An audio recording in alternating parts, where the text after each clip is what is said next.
Hi, I'm Michael, and this is California. And surfing on the wake of the federal $1.9 trillion American Relief Plan, many states have started to roll out their own smaller state stimulus relief plans. States like Maryland, New Mexico, and Colorado have all done $300 state-based stimulus checks. Here in California, not to be outdone, though, the embattled Governor Gavin Newsom, facing a recall, has passed his $7.9 billion Golden State Stimulus Plan that, along with other types of support for residents of the state, will send out $600 stimulus checks to millions of California residents, including Californians who are undocumented. But this new Golden State Relief Check has some significant holes in who is going to be eligible for this round of the check, leaving out specifically some people who are disabled on SSDI or not eligible for the California Earned Income Tax Credit. So today we are talking about the new $600 Golden State Stimulus Check, how somebody qualifies for it, and who are some of the Californians who will be left out from the Golden State Stimulus Check. Now, this is your daily dose, and before we get to it, if you like this information, if you find it interesting, if you find it helpful, please don't forget to like and subscribe. That way you can get updates when our newest and most informative videos become available. Let's first talk about what is the new $600 Golden State Stimulus Check and which California residents will be eligible for it. The new stimulus checks are meant to help out many low-income Californians as well as those residents of the state who are left out of eligibility for the first, for the second, and now for the third round of federal stimulus checks. This was primarily Californians who live in the state undocumented. For low-income Californians who are eligible for the $1,400 stimulus checks, the new $600 California state-specific stimulus check will be in addition to any other stimulus checks they may be eligible for. Additionally, Californians who qualify for the California Earned Income Tax Credit, usually meaning they make less than $30,000 a year, they will qualify for both the CalEITC credit, which is $1,200 a year for 2020, and the one-time $600 Golden State Stimulus Check. Also, one big difference in the Golden State Stimulus Check from the other states and from the federal government for that matter is the fact that they will be accessible to Californians who are undocumented. This means if they file taxes in the state using the Individual Tax Identification Number, or ITIN, they'll be eligible for the $600 Golden State Stimulus Check, even if they make over the $30,000 income limit up to $75,000 a year. Now, although having low income and qualifying for the CalEITC is the primary way that Californians will qualify for the new $600 stimulus checks, there are also other ways that a person can qualify.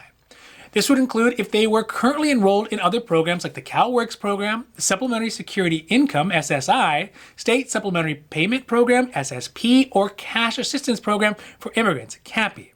These will all qualify somebody in California for eligibility as well. The state estimates it will send out around 5.7 million checks to Californians who are elderly, who are blind, disabled, and are also receiving the SSI or SSP. So basically the long and the short of it is if you live in California, regardless of your immigration status, and you make under $30,000 a year and you can qualify for the California Earned Income Tax Credit, then you should be eligible for the $600 Golden State Stimulus Check.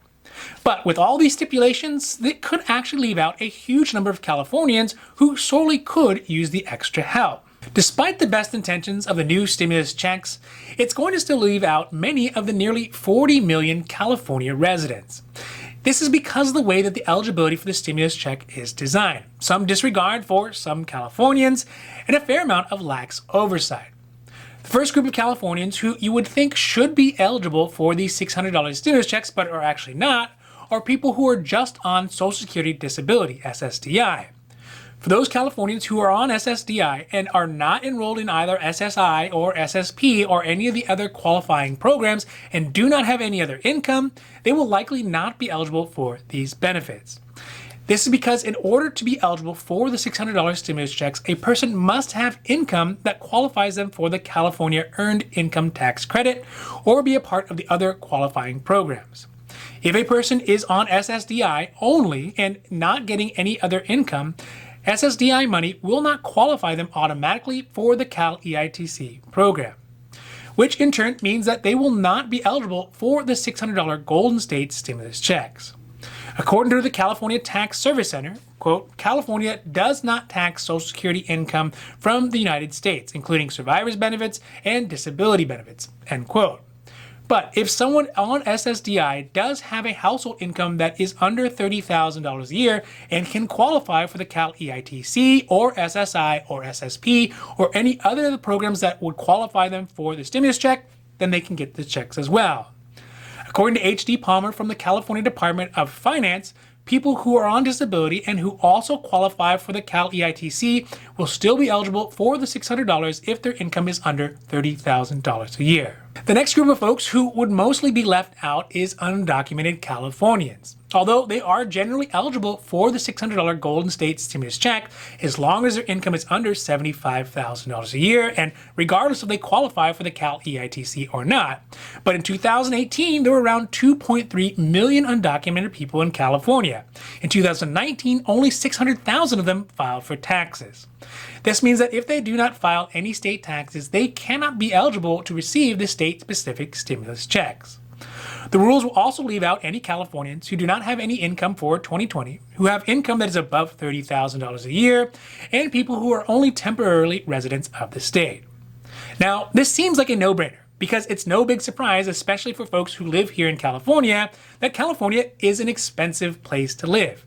Having income that's above $30,000 a year, especially in a major population center of Los Angeles or the Bay Area, doesn't mean you are immune from needing any additional support. Yes, of course, low-income Californians, they need the help, and so do people who could not qualify for any financial support from the federal government. But that number is set so low at $30,000 a year that it will leave out millions more Californians who actually do need the additional support. So lastly, let's talk about the California Earned Income Tax Credit. This is a credit that is meant to help low-income Californians get more money back on their taxes so they can use the money for their day-to-day expenses. Also, it's one of the key factors for people trying to qualify for the Golden State Stimulus Checks. So who is generally eligible for the Cal EITC? Well, according to the California Franchise Tax Board, that's the tax people for California, a California resident must have taxable income within the tax year. So that would be 2020. The person must file taxes using either their Social Security number or the ITIN number. They cannot be filing taxes separately if married, and they must live in California for more than half a year. This is all in addition to having an income that is less than $30,000 a year. If a household does qualify for the Cal EITC, though, they will be eligible for up to $1,200 additionally back on their California state taxes, plus the $600 stimulus checks. Look, save my cynicism about the governor's motives for this new Golden State stimulus package that includes the $600 California-specific stimulus checks. It is the right move for California. But the big question is it enough? Having been subject to one of the strictest and likely the longest lockdowns and economic downturns of any state in the country, the extra help, it is a good start to providing help to states' residents and tiding us over until the state opens back up again. But it is definitely not going to be enough, and in fact, it leaves out millions of Californians who need the support equally as much. So, this really just seems like posturing much more than it's meant to provide meaningful support to Californians. If the governor really wanted to achieve substantive support, he would still need to go much bigger and expand the types of folks who would be eligible for any sort of support in order to meet the needs of his fellow Californians. So far, like I said, it's a good start, but it's not going to be good enough to achieve those goals without more help. Now, this has been your Daily Dose, and I hope that you found it interesting or helpful or at least useful. And if you did, please don't forget to like and subscribe. That way, you can get updates when our newest and most informative videos become available. So that's it for me, and for California, I'm Michael, wishing you a happy, healthy day.